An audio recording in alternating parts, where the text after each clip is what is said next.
கர்த்தருக்கு மகிமை உண்டாவதாக. என்னாகமம் 12ஆம் அதிகாரம் 7ஆம் வசனத்தில் மோசே என் வீடெங்கும் உண்மை உள்ளவன் என்று கர்த்தர் சாட்சி கொடுக்கிறத பார்க்கிறோம். வீடெங்கும் உண்மை உள்ளவன் என்றால் என்ன பொருள் என்பதை நாம் தியானிக்க போகிறோம். தேவ பிள்ளைகளே, பழைய ஏற்பாட்டின் நாட்களில் ஆசரிப்பு கூடாரமாக இருக்கட்டும், அதற்கு பிற்பாடு வந்த தேவாலயமாக இருக்கட்டும், 3 பிரிவுகளாக காணப்பட்டது. வெளிப்புறம் பிரகாரம் என்றும், உள்புறம் பரிசுத்த ஸ்தலம் என்றும், அதற்கு திரைச்சலைக்கு உள்ளே இருக்கிற பகுதி மகா பரிசுத்த ஸ்தலம் என்று அழைக்கப்பட்டிருக்கிறது. பிரகாரத்தில் புறஜாதிகள் காணப்படுவாங்க, பரிசுத்த ஸ்தலத்தில் யூதர்கள் காணப்படுவாங்க, மகா பரிசுத்த ஸ்தலத்தில் கர்த்தர் இருப்பார். இதை தான் சாலமோன் சொல்லுகிறார்.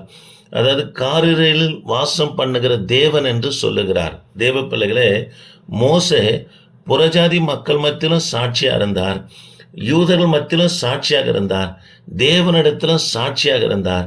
ஆகவே தான் கர்த்தரே சாட்சி கொடுக்கிறார். மோசே என் வீடெங்கும், அதாவது உண்மை உள்ளவன் என்று சொல்லுகிறார். தேவ பிள்ளைகளே, இதே ஏலியின் பிள்ளைகள் ஜாதி மக்கள் வெளியில கூடுகிற பிரகாரங்களில் கூடுகிற பெண்கள் இடத்துல, புறஜாதி இடத்துல பாவம் செய்து அதை கர்த்தருடைய சாட்சி கெடுத்து போட்டார்கள் என்று சொல்லி பார்க்கிறோம். அவர்கள் புறஜாதி மக்கள் மத்தியிலும் சாட்சி இல்லை, யூதருடைய காணிக்கம் திருநாங்க, இஸ்ரவேல் மக்கள் மத்தியிலும் சாட்சி இல்லை, தேவனிடத்திலே அவங்க சாட்சி உண்மை இல்லாதவர்களாக காணப்பட்டாங்க. காரணம், தேவனுக்கென்று செலுத்துகிற பலியில முதற்தரமானதை எடுத்து கொண்டாங்க. தேவ பிள்ளைகளே, கர்த்தருடைய பிள்ளைங்க உலக மக்கள் மத்தியிலும் சாட்சியாக இருக்கணும், இருக்கிற சபையிலும் சாட்சியாக இருக்கணும்.